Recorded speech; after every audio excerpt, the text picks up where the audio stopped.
श्री स्वामी समर्थ मैत्रिणींनो, आजच्या व्हिडिओमध्ये तुमचे स्वागत आहे। आणि व्हिडिओची सुरुवात गरम गरम चहाने होत आहे। हा वार होता सोमवार आणि त्या दिवशी सोम प्रदोष होता। माझा उपवास आहे, त्यामुळे आता मी चहा ठेवलेला आहे। आणि चहा ठेवत असताना जर तुम्हाला 2 कप चहा करायचा असेल तर 4 कप पाणी ठेवायचं आहे। पाणी जास्त ठेवायचं, कारण आपल्याला चहा जेवढा आपण शिजवू तेवढा चहा घट्ट आणि दाटसर होतो। आणि पाणी उकळलं की त्यामध्ये मग आपण काय करायचं आहे, त्यामध्ये आपल्याला मग तुम्ही कोणतंही म्हणजे जो मसाला घालणार असाल, वेलदोडे असतील किंवा आलं, लवंगा, सुंठ पावडर, तुम्हाला जो मसाला तुमच्या घरामध्ये असेल तो तुम्ही आधी काय करायचं तर पाणी उकळलं की त्यामध्ये घालायचं। आता मी इथं आलं चिरून टाकत आहे, तुम्ही चेचून जरी टाकला तर खूप छान लागतं। मसाला आधी का घालायचा तर उकळलेल्या पाण्यामुळे तो मसाला पूर्ण पाण्यामध्ये शिजतो, म्हणून गरम गरम उकळत्या पाण्यामध्ये आधी आलं आणि बाकीचं जे तुम्हाला काय घालायचं असेल ते घालायचं आणि चांगलं शिजवून घ्यायचं, त्याला हलवून घ्यायचं, कारण त्याचा सगळा अर्क तो पाण्यात उतरतो। आणि नंतर मग आपल्याला चहा पावडर आणि साखर त्यामध्ये टाकायची आहे। चहा पावडर टाकत असताना 2 प्रकारच्या चहा पावडर असतात बघा, एक गोळी असते आणि एक अशी ही पावडर असते। तर गोळी जी असते ती जरा कमी लागते आणि ही अशी पावडर असते ती जास्त लागते। आणि गोळी पावडरला शिजवावं सुद्धा जास्त लागतं। आता साखर काय तुम्ही तुमच्या आवडीनुसार घालू शकता, कुणाला जास्त लागते कुणाला कमी लागते। ज्यांना शुगर आहे त्यांनी म्हणजे बिन साखरेचा चहा सुद्धा घेतात। आणि शक्यतो दूध घातलेला चहा घेऊच नाही। ब्लॅक टी पिलेली कधीही चांगली, लक्षात ठेवा, कारण दूध आणि चहा पावडर याच्यामुळेच विष बनलं जातं आणि तो चहा आपल्या शरीरासाठी हानिकारक असतो। उकळलेल्या पाण्यामध्ये साखर आणि पावडर घातल्यामुळे पावडर आपली चांगली शिजली जाते। आणि काय करायचं आहे तर ज्यावेळी पावडर घालतो आपण त्यावेळी पाणी उकळलेलं असतं, त्यावेळी गॅस एकदम बारीक करायचा आहे, म्हणजे मंद गॅसवरच आपल्याला चहा शिजवायचा आहे। आणि चहा शिजवत असताना सारखं त्याला हलवून घ्यायचं आहे। हॉटेलमध्ये पण बघू शकता तुम्ही, अशी पळी घेतात आणि चहा सारखा खालवर करत असतात। तर तसं का करतात? हॉटेलचा चहा एवढा चांगला का होतो तर ते त्या पद्धतीने शिजवण्याचीच पद्धत असते त्यांची। जोपर्यंत आपण चहा चांगला शिजवत नाही तोपर्यंत चहा अजिबात असा घट्ट दाटसर होत नाही। आणि बघू शकता तुम्ही चहा किती घट्ट झालेला आहे। 2 कपाला तुम्ही 4 कप पाणी ठेवलेलं आहे, तर 4 कपाचं पाणी आपलं 2 कपच व्हायला पाहिजे, इतकं त्याला आपण शिजवायचं आहे। त्यावेळेस तो चहा खूप छान लागतो। आता ह्या स्टेजला आपल्याला काय करायचं आहे तर दूध घालून घ्यायचं आहे, कारण घट्ट एकदम दाटसर आपला चहा शिजलेला आहे। दूध वापरत असताना म्हशीचं दूध वापरला तर चहा एकदम घट्ट होतो आणि गाईच्या दुधाने चहा थोडा पातळ होतो, कारण म्हशीच्या दुधामध्ये फॅट जास्त असतं आणि गाईच्या दुधामध्ये फॅट कमी असतं। त्यामुळे गाईच्या दुधाचा चहा असा पातळसर होतो आणि चहा बघा कसा आपला घट्ट दाटसर असा झालेला आहे। दूध घातल्यानंतर पण असं पळीने त्याला हलवायचं आहे उकळी येऊसपर्यंत। चहाला आपल्या चांगली दरदरून अशी उकळी आली तरीसुद्धा चांगलं असं हलवून शिजवून घ्यायचं आहे, म्हणजे जो बासुंदी चहा असतो बघा तशा पद्धतीने चहा होतो। बासुंदी चहामध्ये त्यांनी थोडासा खवा वापरतात, त्यामुळे तो चहा खूप टेस्टी लागतो। घरच्या घरी जर तुम्हाला बासुंदी चहा बनवायचा असेल तर तुम्ही चहामध्ये थोडासा खवा वापरायचा किंवा पेढा जरी वापरला तुम्ही, आपण जो दुकानात मिळतो तो पेढा एखादा टाकला तरी सुद्धा बासुंदी चहा तयार होतो। पेढा टाकायचा आणि असं काय करायचं हलवून त्याला चांगलं रटरट शिजवून घ्यायचं, म्हणजे चहा आपला 1 नंबर फक्कड चहा तयार होतो। घरच्या घरी सुद्धा आपल्याला चहाचा मसाला बनवता येतो। आता बघू शकता तुम्ही चहाला चांगली उकळी आलेली आहे, पण उकळी आल्यावर पण साई येऊसपर्यंत आपण चहा चांगला शिजवून घ्यायचा आहे। 2च कप मी इथे चहा केलेला होता, कारण ह्यासनी आणि मला दोघांनीच पाहिजे होता। श्रेया अजून काय शाळेतून आलेला नव्हता। चहावर कसा फेस आलेला आहे बघा, असा फेस आला की समजायचं आपला चहा चांगला शिजलेला आहे। आणि आता मी गॅस बंद करून घेते आणि चहा ओतून घेते।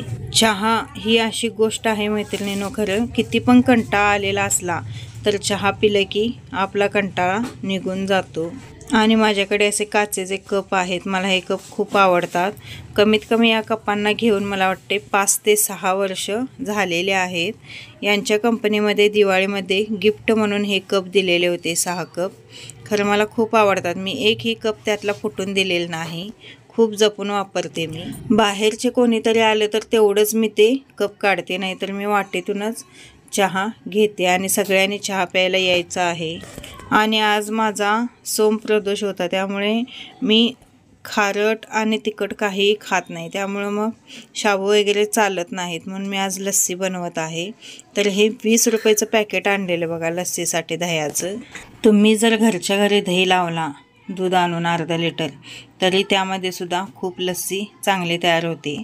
आणि दही घेतलेलं आहे आणि थोडंसं दूध घातलेलं आहे. आणि पिठी साखर मी मिक्सरला बारीक करून घेतलेली होती, ती त्यामध्ये घातलेली आहे. तुम्ही इथे मिक्सरला सुद्धा फिरवू शकता. मी रवीने थोडंसं ढवळून घेतलेलं आहे, कारण वेळच नव्हता.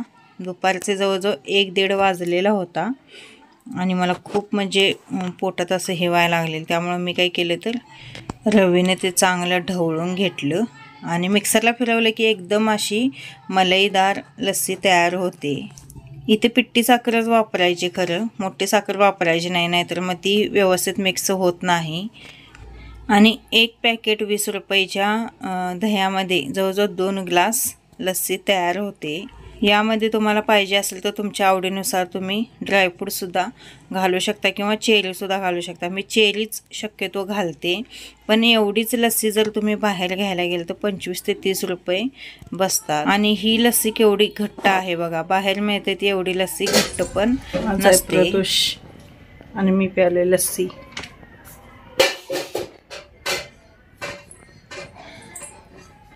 ऊन बघा बाहेर कसलं भयानक ऊन पडले.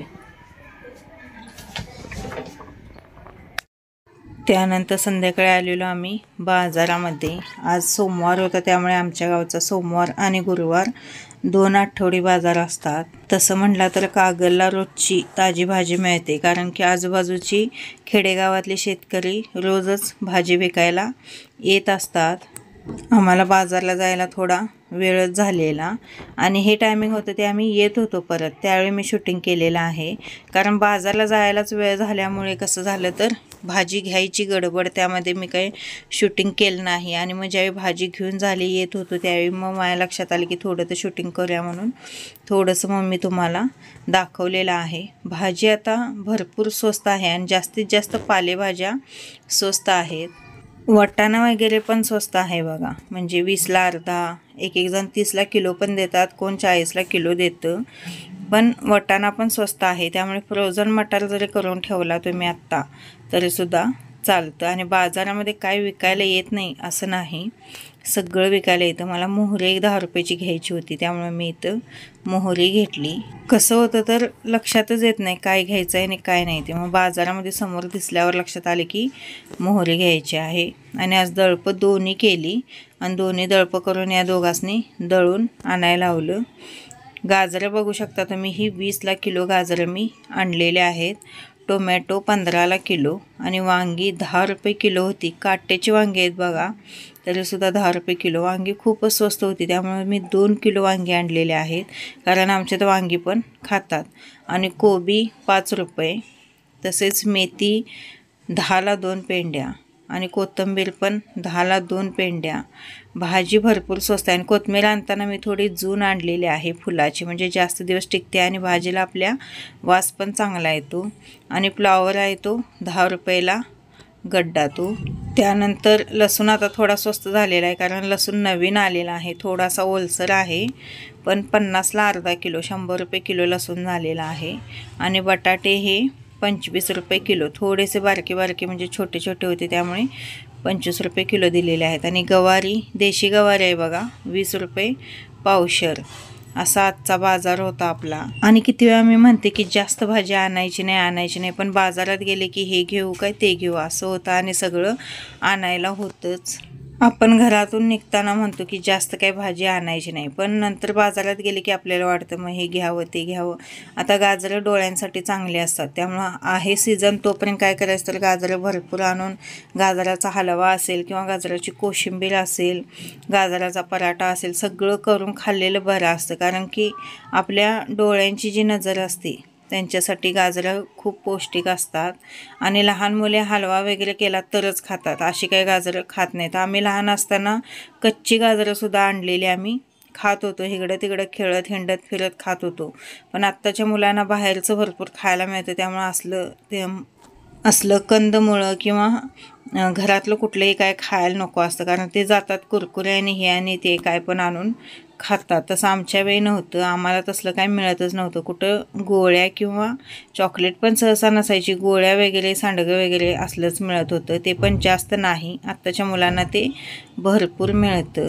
अशा पद्धतीने मैत्रिणींनो आजचा ब्लॉग होता. तुम्हाला कसा वाटला ते नक्कीच कमेंटद्वारे कळवा आणि व्हिडिओ आवडल्यास प्लीज चॅनलला सबस्क्राईब